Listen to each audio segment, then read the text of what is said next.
अस्सलाम वालेकुम। प्रोग्राम सवालनामा के साथ मैं हूं इमरान सनाउल्लाह। नाज़रीन, मशरिक़ वस्ता में अमरीका और ईरान के दरमियान जारी कशीदगी गैर यकीनी मरहले में दाखिल हो चुकी है।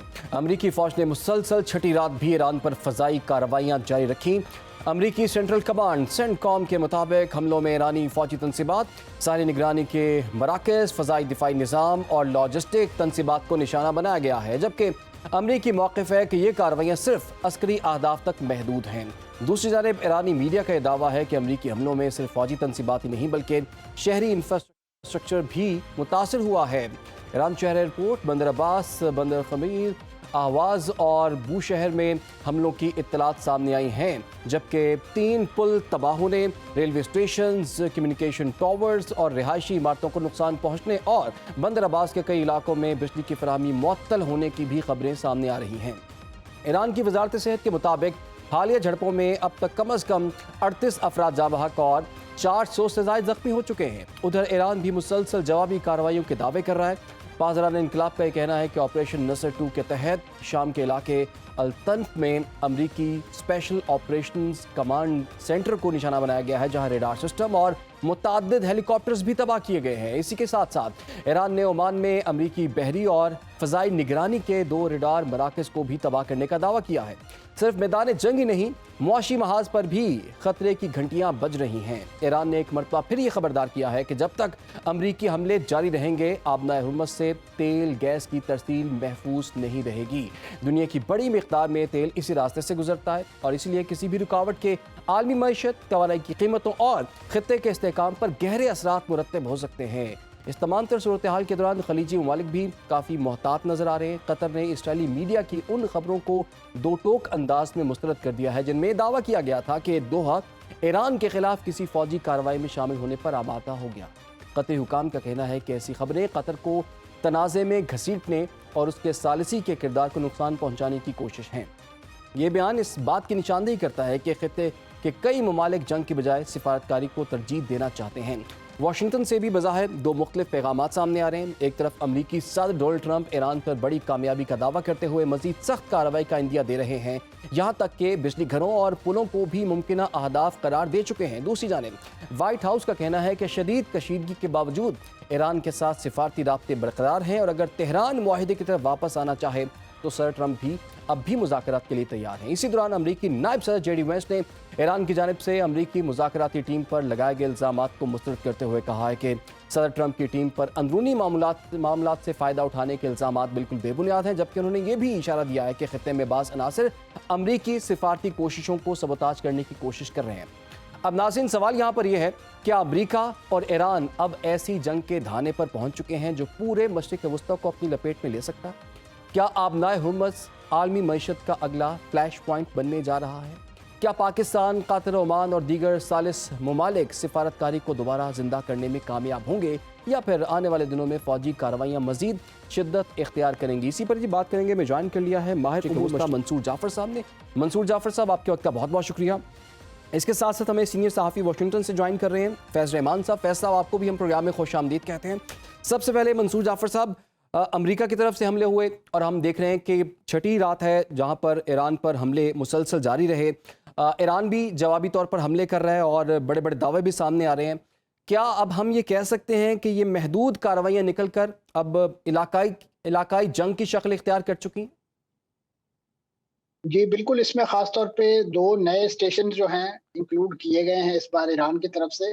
उसमें एक तो उर्दन है और दूसरा अभी रिसेंटली जो उनका तनफ में एक उनकी एयर बेस है अमेरिका की, उसको जिस अंदाज़ से निशाना बनाया गया है। तो अब तो कोई ऐसी एज़ सच एक्सेप्शन बची नहीं है। सिर्फ़ और सिर्फ़ एक मेरा ख़्याल सऊदी अरब को ये एज़ाज़ हासिल है कि वो अभी तक बराह रास्त ईरान के निशाने पर नहीं आया। बिलवास्ता तौर पे तो यमन से वहाँ से भी सलामी भेजी गई है। अब लग तो यही रहा है कि इस वक़्त एक ऑल आउट वॉर वाली सिचुएशन है और जो भी हॉरिज़ॉन्टल महाज़ अवेलेबल थे इस वक़्त ईरान के लिए, उन्होंने उनको टारगेट किया है, उनको लॉक किया है और उस पर इस वक़्त अमेरिका की कार्रवाइयों के जवाब में भरपूर हमले जो है वो जारी हैं। अब देखने की बात ये है कि माज़ी में आज से 3-4 माह पहले ये जो जंग हुई थी, तो उस दौरान भी यही फ़ौजी बेसेस जो थी वो निशाने पर थी और ये ख़्याल किया जा रहा था कि शायद इसके बाद ये अमेरिकी बेसेस जो है यहाँ पे दोबारा रीइंस्टेट ना हो सके या अपने कदम ना जमा सके। लेकिन अब क्या कहा जाए इसमें अमेरिका की, यानी आप कह लीजिए लॉजिस्टिक स्विफ्टनेस जो है उसको सलाम पेश किया जाए, या कि जो हमारे अरब और जीसीसी कंट्रीज़ के जो हुक्मरान हैं, उनका जो तस्लीम और रज़ा है उसको खराज पेश किया जाए। इनमें से कौन-सी ऐसी चीज़ है कि जिसके बाद जंग के फ़ौरन बाद ही यही वही दोबारा सिक्योरिटी ऑपरेटर्स जो है वो उन्होंने अपने लिए महफूज़ ख़्याल किया और एक बार फिर से अपनी सालमियत, अपनी टेरिटोरियल इंटीग्रिटी और अपनी सॉवरेनिटी को वायलेट करने का ईरान को मौका फराहम किया। अब ऐसी सिचुएशन में यकीनन इस जंग के हवाले से जितने भी इसको कंटेन करने के प्लान्स हैं, वो फिर यानी हकीकी मानों में चैलेंज का शिकार हो जाते हैं। बिलख़ुसूस पाकिस्तान और कतर जैसे जो सालिसी के मरहले में इस वक़्त ममालिक शामिल हैं, उनके लिए जो उनके स्टेक्स हैं वो बाज़ औक़ात बड़े उनके लिए हाई हो जाते हैं। जैसे अब सऊदी अरब को इनडायरेक्टली निशाना बनाया गया है इस पूरी जंग के अंदर। फिर इसी तरीके से कतर पर जो इल्ज़ाम आयद किया गया है लेटली, एक तो खुद ईरान ने उनको निशाना बनाया, दूसरा जो इसराइल ने जो एक वहाँ पे एक साज़िशी थ्योरी कह लीजिए, या मुमकिन है कोई फूड फॉर थॉट पेश किया उन्हें कि आप लोग भी इस जंग में शामिल हो सकते हैं, क्योंकि माज़ी में तो मुत्तहदा अरब अमारात ने तो अपना हिस्सा बँटाया है पहले वाली जंग में। इसमें कतर को इन्वॉल्व करने का मकसद यही था कि कतर बहुत एक्टिवली ख़ासतौर पे अरब दुनिया का महाज़ जो है उन्होंने इस डिप्लोमेसी के हवाले से संभाल रखा था। ख़्याल यही किया जाता था कि शायद इसमें मिस्र को किरदार अदा करेगा।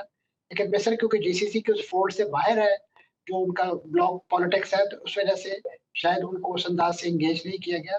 तो ये एक रिफ्ट पैदा करने की जो कोशिश है, जी। बिलख़ुसूस already divided house of the GCC countries, और इसका मकसद भी यही है कि किसी तरीके से कोई मुश्तरका हिकमत अमली ना बन सके, चाहे वो ईरान को कंटेन करने के हवाले से हो या रीजन की सिक्योरिटी के हवाले से हो।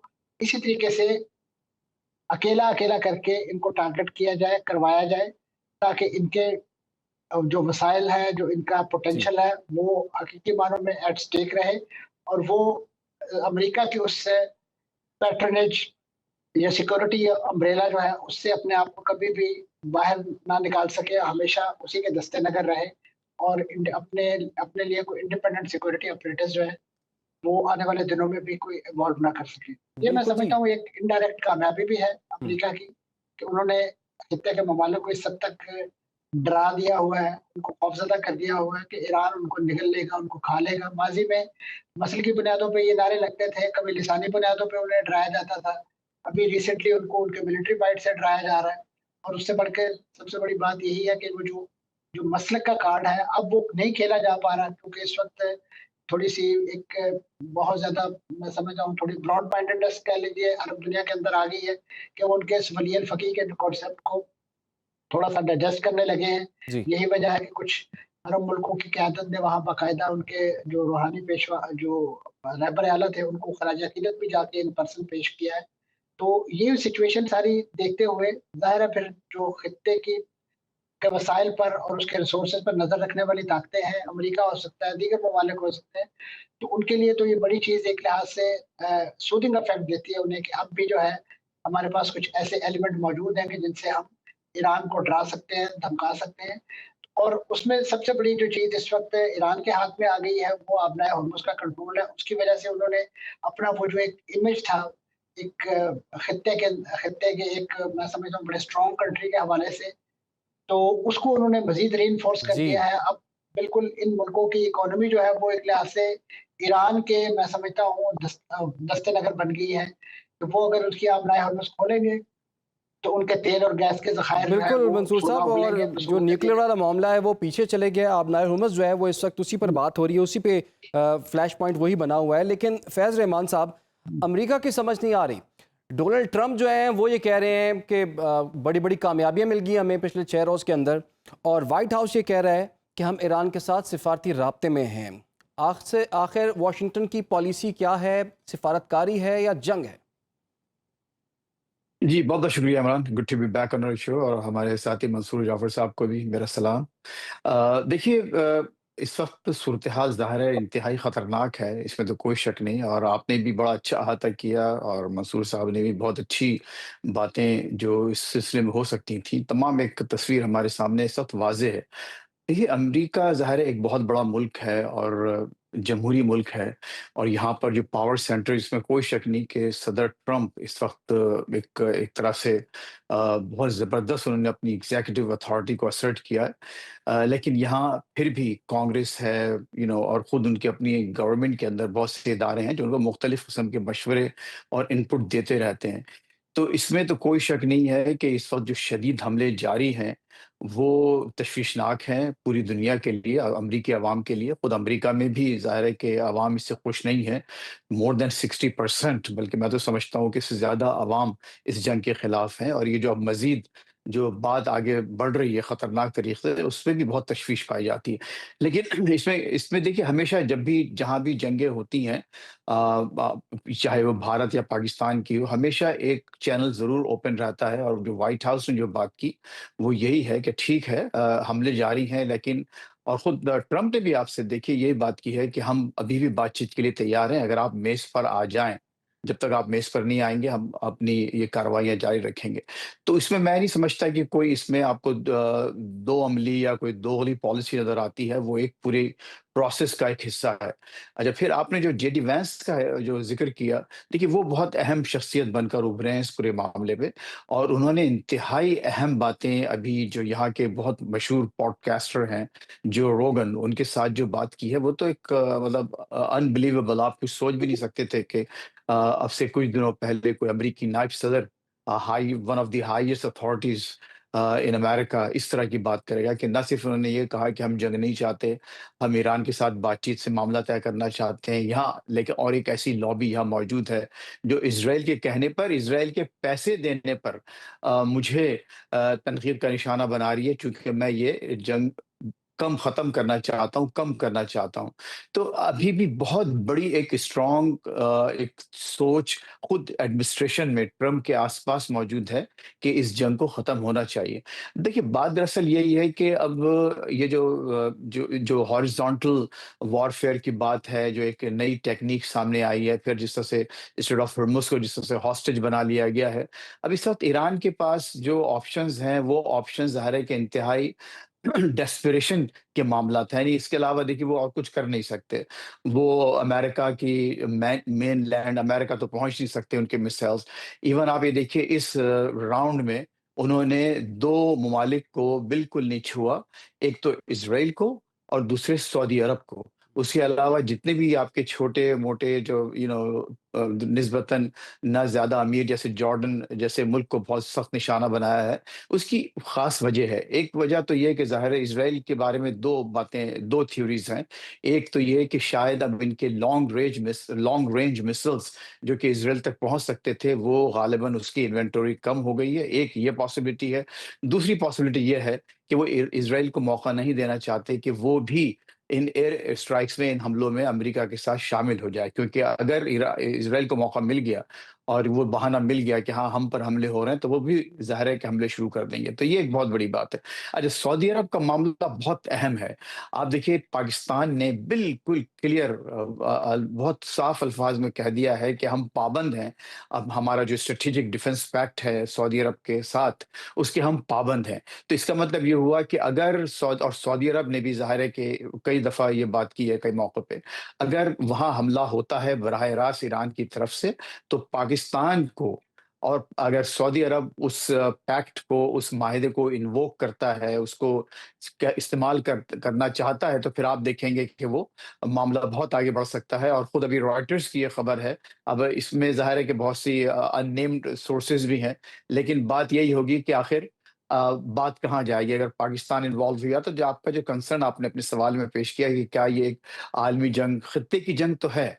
देखिए, इस वक़्त जितने भी और सबसे बड़ी बात जो असल जो मुझे बहैसियत एक पाकिस्तानी कि जो बहुत खतरनाक लग रही है इमरान, वो ये कि अब देखिए ये एक इसका जो रुख है, आप इसको जो भी कहें, एक फ़िरक़ा वाराना रुख बनता जा रहा है कि एक शिया ईरान इस वक़्त तमाम जो सुन्नी ममालिक हैं, अरब ममालिक हैं, उनसे बरसरे पैकार है। और उन पर जो है बिल्कुल जिसे रिलेंटलेस हमले कहते हैं, वो किए जा रहे हैं, और ज़ाहिर है कि उनकी और अरब ममालिक का जो भी दिफ़ा अगर कहीं हो सकता है किसी हद तक, तो वो सिर्फ़ अमेरिका इस वक़्त कर सकता है। अच्छा, इसमें जो तीसरा अहम पॉइंट है, वो ये कि अगर हम ये समझते हैं थे कि शायद अब अमेरिका इस जंग के बाद या इन हालात के बाद वहाँ से पुल आउट कर सकता है, वहाँ से जा सकता है। देखिए, अमेरिका कभी भी उस खत्ते से नहीं निकलेगा। सही। चाहे वो जो आज की शक्ल में जो वहाँ जो बेसेस मौजूद हैं, जो अड्डे मौजूद हैं, वो रहें या उनकी कोई शक्ल और हो, जिसमें एआई का इस्तेमाल हो, नई लॉजिस्टिक्स टेक्निक्स हैं, वो इस्तेमाल हो। लेकिन अमेरिका की वहाँ बहुत ज़बरदस्त मौजूदगी रहेगी, क्योंकि अगर अमेरिका ने उस खत्ते को छोड़ दिया, तो वो दिन बाकायदा उसका वो एक डॉक्यूमेंट ऑफ सरेंडर होगा और उसने ये समझ लीजिए कि वो अपनी जो सुपर पावर स्टेटस है, दी ओनली सुपर पावर इस वक़्त जो मौजूद है, वो अपने उस स्टेटस से विथड्रॉ कर लेगा। तो ये तमाम एक ऐसा सिनेरियो डेवलप हो रहा है। मुझे ये लगता है कि इसमें ईरान के लिए जो एक मौका था अपने आप को बेहतर करने का, ख़ुसूसन जब उनकी तेल की सप्लाइज़, उनकी जो फ़रोख्त है, उसकी एक उस पर से तमाम पाबंदियाँ उठा ली गई थीं, ब्लॉकेड ख़त्म कर दिया गया था। तो अगर थोड़ा-सा एक सब्र और तहम्मुल से काम लिया जाता, तो लगता ये है कि ईरान और ईरान के अवाम के लिए बहुत ज़्यादा फ़ायदे होने वाले थे और ये जंग शुरू नहीं हो सकती दोबारा। लेकिन लगता यही है वहाँ के कुछ अभी भी ऐसी क़यादत में भी तक़सीम है और एक पॉलिसी जो पॉलिसी साज़ी जो वहाँ का एक तरीक़ाकार है, जिसमें कि आपने सुना होगा इस पूरी जंग के दौरान इमरान के कहा जाता था कि वहाँ पर एक मोज़ैक डिफेंस स्ट्रैटेजी, यानी जी। जो डिसेंट्रलाइज़ेशन है, तो जो 31 डिफरेंट पावर सेंटर्स बनाए गए थे ऑटोनॉमस खुद मुख्तार, अब गालिबन उसकी तरफ से कुछ जो उसकी जो कॉन्स हैं, यानी उसकी जो एक समझिए डाउन साइड है, अब वो आपके सामने आ रही है कि अब बिल्कुल। फैसला साज़ी जो है अब जो एक आपकी सिविल और जो एक सिफारती क़यादत है, उनके लिए मुश्किलात मुझे खड़ी होती नज़र आ रही हैं और ईरान का ज़ाहिर है इस वक़्त देखिए बड़ा शदीद नुकसान हो रहा है। उसमें मुझे कोई शक नहीं है कि वो जो उन्होंने दावा किया, उन्होंने जो शिकायत की है कि वहाँ पर सिविलियन टारगेट्स भी हिट किए जा रहे हैं, ज़रूर किए जा रहे होंगे और उसको लॉजिस्टिक्स के पर्दे में रह कर के हम उनकी सही। लॉजिस्टिक्स यानी बाकायदा पुलों को तो निशाना बनाया गया है, वो ज़ाहिर है एक सिविलियन टारगेट है, फिर एनर्जी सेंटर्स हैं, तो हर बिल्कुल, ये सिविलियन टारगेट इंफ्रास्ट्रक्चर को को भी कोई बिल्कुल भी आपने सही कहा हमलावर। फैज़ साहब कि उनको जी, भी टारगेट किया जा रहा है और ये पहले नहीं हुआ था और इसके जवाब में ईरान भी मुसलसल हमले कर रहा है। बड़े अहम नुकात आपने उठाए हैं और कुछ लोगों का ये ख्याल भी है कि ईरान ने ओवर प्ले किया है, हालात अब कंट्रोल से बाहर होते हुए दिखाई दे रहे हैं।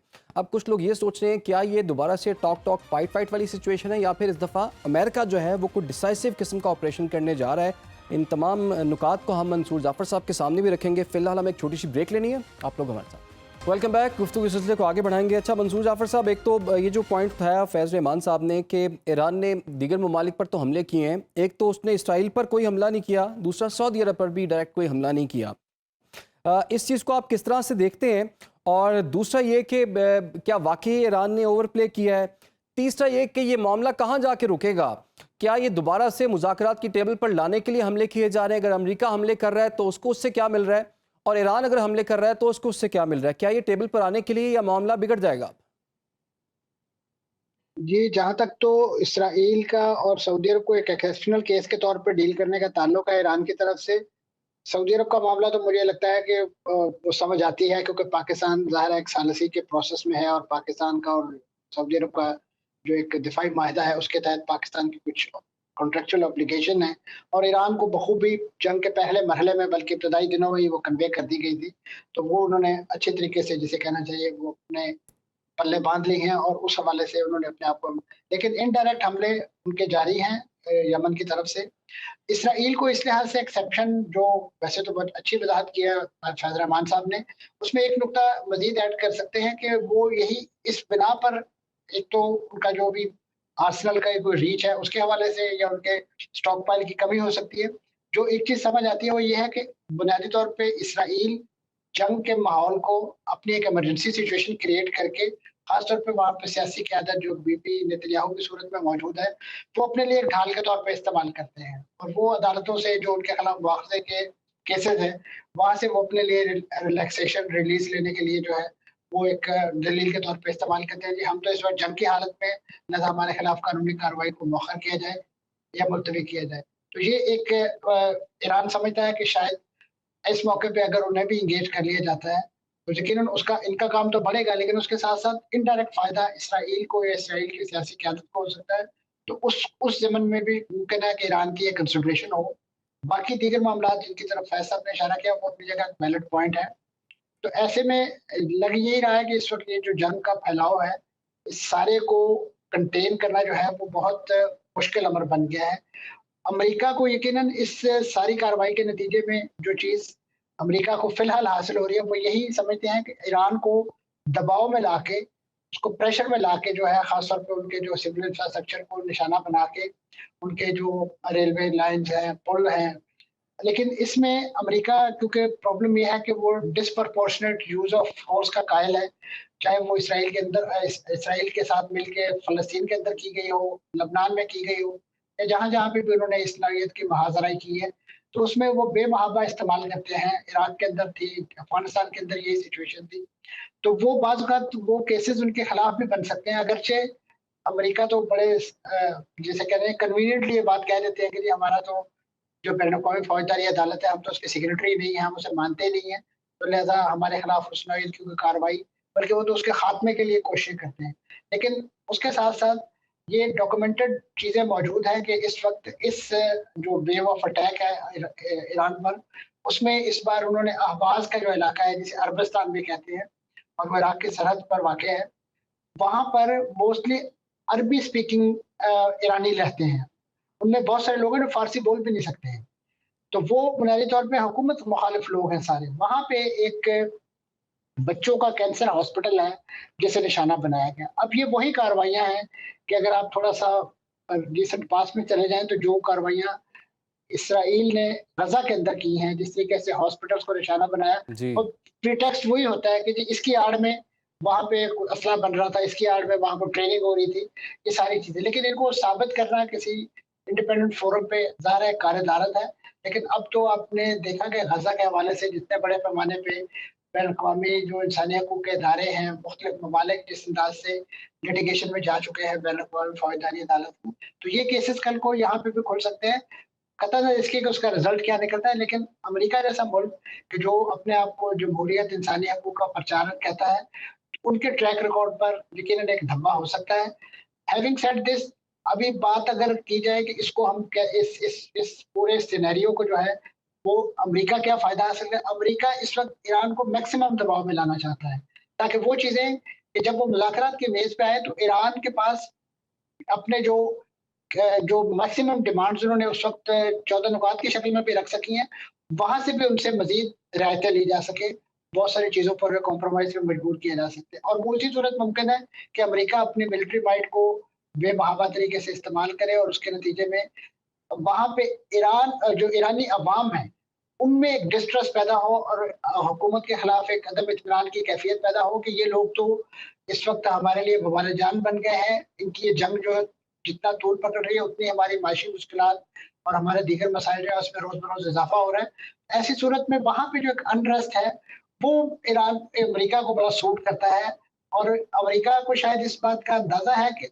अगर ये जो सॉलिडारिटी का इज़हार किया गया है जो रहबर आला के जनाज़े के मौके पे अवाम ने बड़ी तादाद में, करोड़ों की तादाद में बाहर निकल के उनके साथ नारे लगा के, तो उन्हें लगता है कि यही अवाम अगर वो एक सैचुरेशन पॉइंट आ जाएगी जिसमें हुकूमत की कारकर्दगी और ख़ास तौर पे इस जंगी माहौल से तंग आके ये तमाम के तमाम लोग जो हैं, ये एक रिवर्स प्रोसेस में भी जा सकते हैं। ये सही। हुकूमत के खिलाफ भी कोई ऐसा इक़दाम जो है, वो कर सकते हैं कि जो बड़े लॉन्ग टर्म अज़ाइम अमेरिका के या इसराइल के खित्ते के हवाले से और बिलख़ुसूस ईरान के हवाले से पूरे करने में मददगार तो ये कुछ चीज़ें हैं। अब इसमें से कितनी चीज़ें अमेरिका के लिए मुमकिन और हसूल है, जो इस वक़्त की 40 रोज़ा जंग की हिस्ट्री या ईरान का जो एक अपने इस पूरे प्रोसेस के हवाले से स्टेडफास्ट किस्म का मौक़िफ़ देखते हुए तो यही लग रहा है कि दोनों फ़रीक अभी फ़िलहाल मज़ीद अपने-अपने इस प्रोसेस में लिट अप लाएँगे और उसके बाद ही कोई मुज़ाकरात का डोल और वो भी उसी सही। सूरत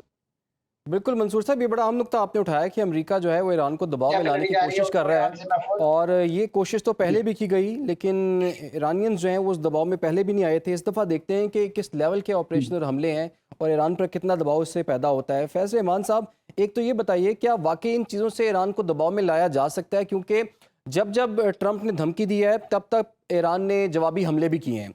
और दूसरा सर, एक मुलाकात के हवाले से कुछ ये ज़रा बताइए कि ये भी खबरें चल रही हैं नेतन्याहू डोनाल्ड ट्रंप की मुलाकात जो है वो मनसूख हो गई है। कुछ लोगों का ख्याल है कि कोई इख्तलाफात हैं जिसकी वजह से मनसूख की गई है, कुछ लोग कहते हैं कि जनाब ये तो मुलाकात तय ही नहीं हुई थी। तो एक्चुअल स्टोरी क्या है आपके पास?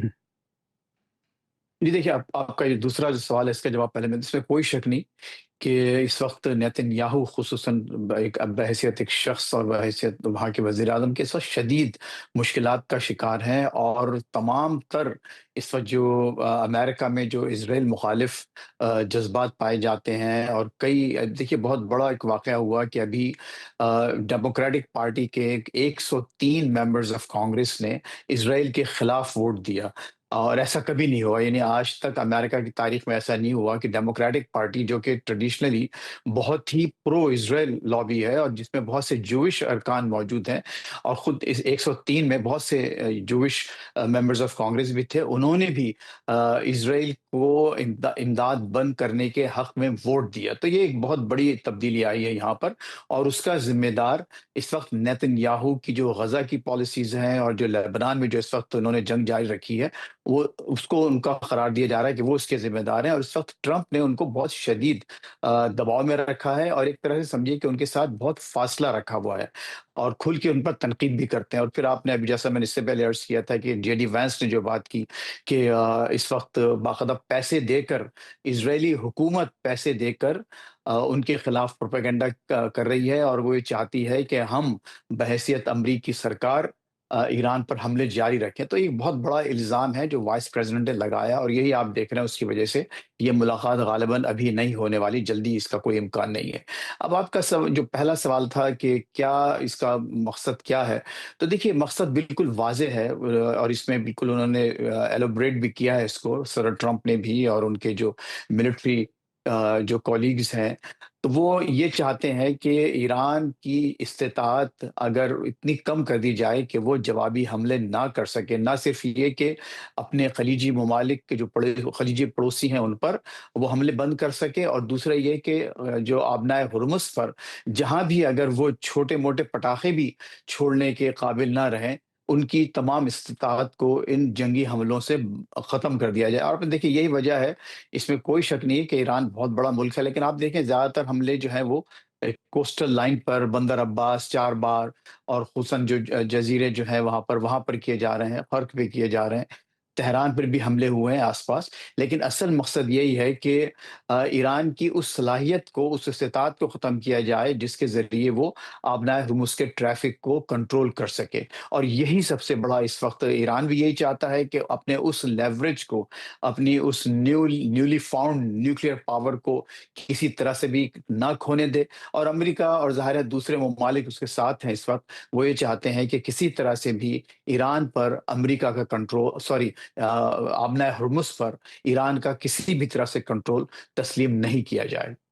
ठीक है। अच्छा, आखिर में मंसूर जाफ़र साहब क्विकली आपसे पूछ पाऊँ, इत्तलात ये भी हैं कि सालिसों ने भी हाथ उठा लिया है और वो कहते हैं कि ठीक है, अगर आप ही खुद इस मसले को हल करना चाहते हैं आप कर लें, उसके बाद जब थक जाएँगे तो एमओयू के 14 पॉइंट्स हैं उस पे टेबल पे आना चाहते हैं तो फिर आप आ जाएँ। तो आपको लगता है कि अब सालिसों के हाथ से भी बात निकली हुई है, दोनों फ़रीक़ैन खुद इस मसले को हल करना चाहते हैं, वापस आएँगे अब?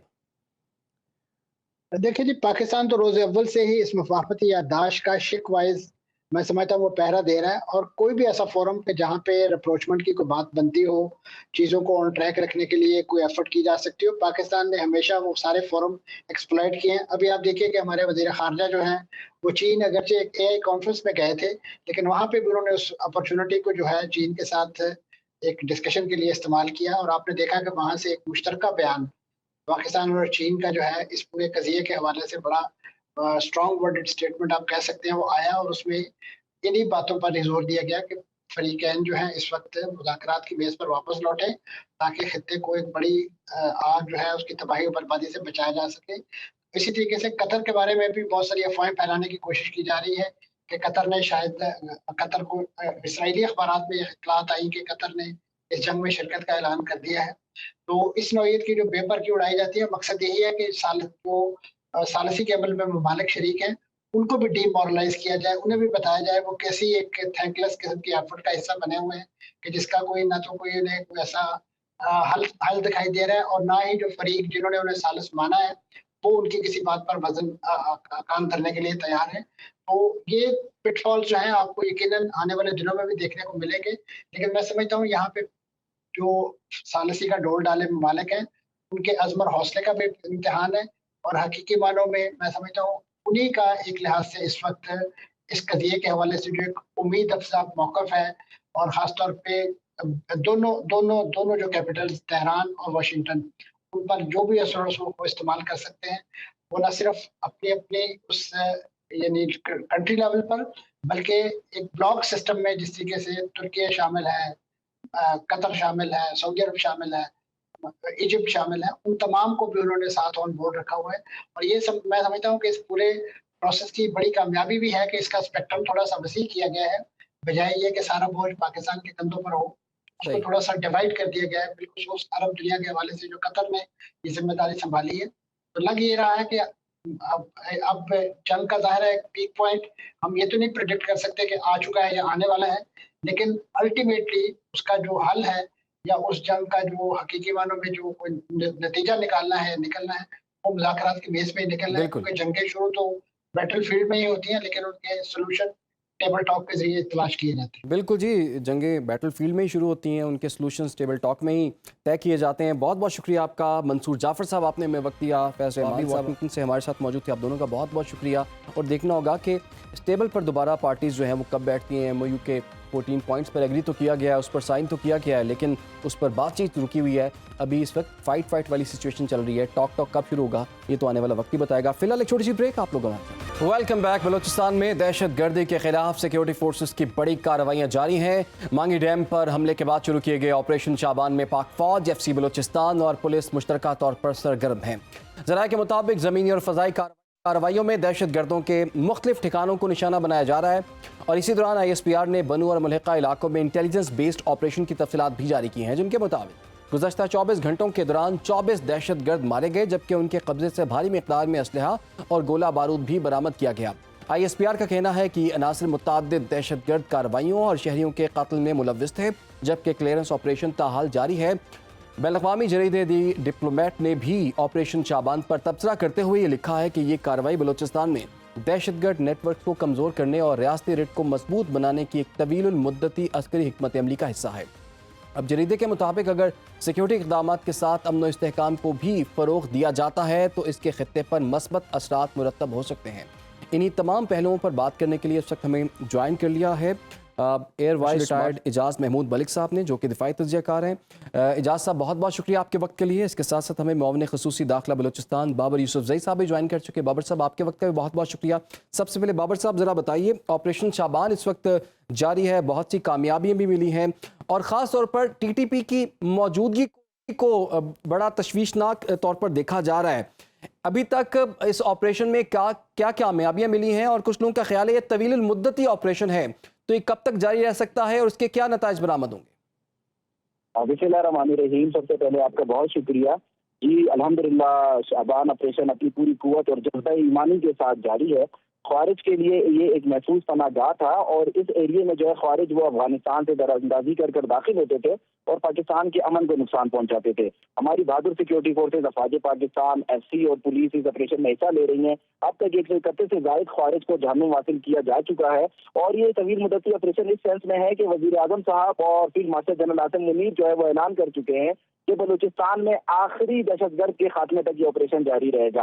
तो ये मैं समझता हूँ कि जब तक आखिरी दहशतगर्द बलूचिस्तान में मौजूद है या अफगानिस्तान से इन्वॉल्वमेंट हो रही है, ये ऑपरेशन जारी रहेगा और इंशाल्लाह तमाम दहशतगर्दों को जो है जहन्नुम हासिल किया जाएगा। ये पाकिस्तान की सलामती के लिए, पाकिस्तान के दिफा के लिए, पाकिस्तान की खुदमुख्तारी के लिए बहुत जरूरी था और इस ऑपरेशन के दुर्लभ नताइज अभी भी हमें नजर आ रहे हैं। बलूचिस्तान में इसके नताइज नजर आना शुरू हो गए। दहशतगर्दी की जो एक लहर आई थी, अल्हम्दुलिल्लाह वो लहर रुक चुकी है। अब लोग अपने आप को महफूज जो है वो तस्वुर कर रहे हैं और ये सिक्योरिटी फोर्सेज को क्रेडिट जाता है। मैं खराज तहसीन पेश करूंगा कि जिस तरीके से वो दुश्वार गुजार पहाड़ी इलाकों में जाकर इन ख्वारिज का किला कुमा कर रहे हैं और बलूचिस्तान की देरपा अमन को कायम कर रहे हैं। सही। और बाबर साहब, ये TTP की मौजूदगी को आप किस तरह से देखते हैं, वो यहाँ तक कैसे पहुंच पाए और अब हमारी हिकमत अमली क्या होगी इस पर?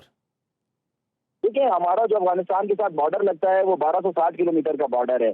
बलूचिस्तान में ये बॉर्डर लगता है और टीटीपी जो है वहां से दरअंदाजी कर कर, भारत की सपोर्ट से दरअंदाजी कर कर जो है बलूचिस्तान में दाखिल हो रही थी और उसका यही ख्याल था कि वो बलूचिस्तान में जो है ना अपने पंजे गाड़ेगी और बलूचिस्तान के अमन को खराब करेगी। हमें ये भी पता है कि इसके पीछे जो कुव्वतें हैं, पस पर्दा जो कुव्वतें हैं, वो इन्हें हथियार भी दे रहे हैं, वो इन्हें फैसिलिटेट भी कर रहे हैं। और बदकिस्मती से हमारा एक हमसाया जिसको हमने 40 साल अपने मुल्क में उनके लोगों को पनाह दी, उनके जंगी हालात में पाकिस्तान ने उसका साथ दिया, वो भारत का जो है बड़ा फैसिलिटेटर बना हुआ है, सपोर्टर बना हुआ है और वो अपने डीएनए जो है वो मैच करने की बात कर रहे हैं। तो अफगानिस्तान से ये सारी इन्वॉल्वमेंट हो रही थी, अफगानिस्तान से दहशतगर्द जो है वो दाखिल होते थे, लेकिन अल्हम्दुलिल्लाह शाबान ऑपरेशन के बाद जो है इनका बड़ी हद तक किलाकुमा किया गया है और आखिरी ऑपरेशन के खात्मे तक ये ऑपरेशन जारी रहेगा और अल्हम्दुलिल्लाह बड़ी हमें कामयाबी हुई है। टीटीपी के ख्वारिज अफगानिस्तान से यहाँ पर दाखिल होते थे और ये एक थ्रेट थी जिसे सिक्योरिटी फोर्सेज ने टाइम पर जो है ना न्यूट्रलाइज ठीक किया। है। अच्छा इजाज मलिक साहब, ऑपरेशंस तो पहले भी हुए हैं, कार्रवाइयाँ तो पहले भी हुई हैं, कामयाबियाँ पहले भी मिली हैं।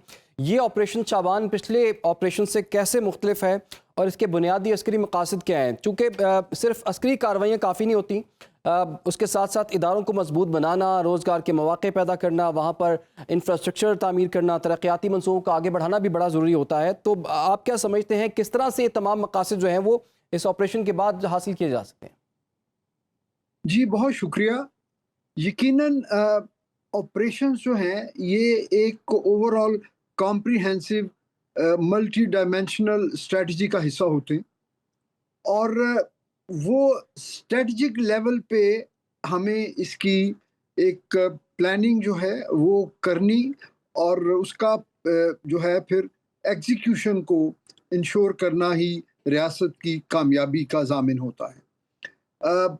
इसमें मैं ये अर्ज़ करूं कि हमारी मुसल्लह फ़ौज और लॉ इन्फोर्समेंट के इदारे उनकी कमिटमेंट या उनकी परफॉर्मेंस के ऊपर जो है किसी को ना कोई शक है ना हो सकता है, क्योंकि जितनी बेशुमार कुर्बानियाँ दे के हमने पहले भी बहुत सारे कामयाब ऑपरेशन किए और इस पाकिस्तान में जो दहशतगर्दी की एक वेव थी 2014-15 के वक्तों में, उसको हमने किस तरह उसका कलाकमा किया और फिर एक तवील अरसे तक अल्हम्दुलिल्लाह बड़ा पुरअमन रहा। लेकिन बदकिस्मती से जब अफ़गानिस्तान में काबुल में तालिबान आए और उनकी मौजूदगी में जो फितनतुल ख़वारिज और फितनतुल हिंदुस्तान हैं उनको सरपरस्ती मिल गई और फिर उसके साथ साथ भारत की फाइनेंसिंग, ट्रेनिंग और फुल सपोर्ट के साथ जो हमारे खिलाफ ये एक कंटिन्यूड एक सब कन्वेंशनल वॉर इन्होंने लॉन्च की हुई है, उसके लिए हमें एक मरबूत रिस्पांस की ज़रूरत है।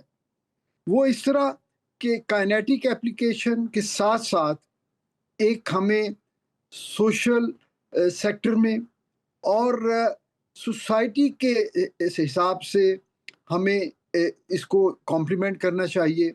सिविल इंतज़ामिया और गवर्नेंस और इन सब से ज़्यादा पॉलिटिकल विल जो होती है ना, वो इंश्योर करती है किसी ऑपरेशन को सस्टेनेबल बनाने में और उसको एक अच्छा रिजल्ट्स देने में मदद करती है।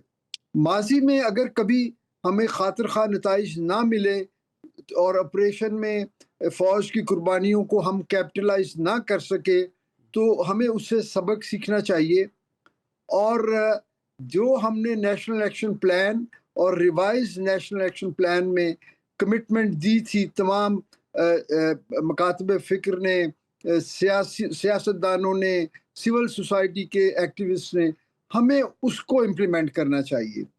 हमें जो है बिला किसी जो है ना इम्तियाज़ के हमने तमाम इलाकों में रियासत की रिट कायम करनी है। जो लोग रियासत को या आइन को नहीं मानते उनके खिलाफ तो हमने ऑपरेशन करने के अलावा हमारे पास कोई चॉइस नहीं है। लेकिन वो लोग जो वरगलाए जाते हैं और वो जो इस अबहाम का शिकार है कि शायद वो जो है अगर साथ दें रियासत के खिलाफ जिन लोगों ने जो है ये हथियार उठाए हुए हैं, तो शायद उससे उनके इलाके की या उसके इलाके के लोगों की उसमें कोई बेहतरी हो सकती है। तो हमें इन लोगों को डी रेडिकलाइज करना चाहिए, क्योंकि लेटली हमने देखा कि ये जो दहशतगर्दी का जो नैरेटिव है वो मुख्तलिफ एतबार से उसको फैलाया जा रहा है। वो हमारी यूनिवर्सिटीज़ में, बलूचिस्तान के हवाले से मैं बात करूं, हमारे तालीमी अदारों में और बाज़ दूसरे जो है शोबों में भी इनके जो है ये हमदर्दियाँ जो है वो बढ़ जाती हैं। तो उससे ऑपरेशन को सस्टेन करना मुश्किल हो जाता है, और ये जो भारत के तैयार करदा जो प्रॉक्सीज़ हैं वो आसानी से अपने पसंद के टारगेट जो हैं उनको एंगेज करते हैं अपने मर्जी के मुताबिक और मर्जी के टाइमिंग्स में। तो ये एक एडवांटेज बहरहाल होता है गुरिल्ला वॉरफेयर में या इस तरह की इंसर्जेंसी में। तो मलिक साहब ये बताइएगा, सूबाई हुकूमत का इसमें क्या रोल देखते हैं? चूंकि देखें दिफाई मामला जो हैं वो तो अस्करी इदारे देख रहे होते हैं, लेकिन जो मकामी इदारे हैं और गुड गवर्नेंस है, इसके खिलाफ को किस तरह से पुल किया जा सकता है? देखिए, मकामी हुकूमतों का या सूबाई हुकूमतों का तो बड़ा रोल है, क्योंकि वो तमाम रिसोर्सेज और उसके साथ वाबस्ता जिम्मेदारियां वो सूबों की हैं। जब वहाँ पे गवर्नेंस बेहतर होगी, जब वहाँ पे लॉ एंड ऑर्डर सिचुएशन बेहतर होगी, तो बाहर से आने वालों को वहाँ सहूलतकारी नहीं मिलेगी। हमने बदकिस्मती से सारी जिम्मेदारी जो है वो पाकिस्तान की मुसल्लह अफवाज पे डाल दी हैं, और जिनको ये मैंडेट दिया जाता है या जिनको मुल्की कवानीन इस बात का पाबंद करते हैं कि वो शहरियों की जानो माल की जिम्मेदारी दिखाएं। बिल्कुल मलिक साहब, ये बड़ा अहम नुक्ता आपने उठाया है। आखिर में बाबर यूसुफजई साहब, आप क्विकली क्या रिस्पॉन्ड करना चाहेंगे? सूबाई हुकूमत इस हवाले से क्या कर रही है?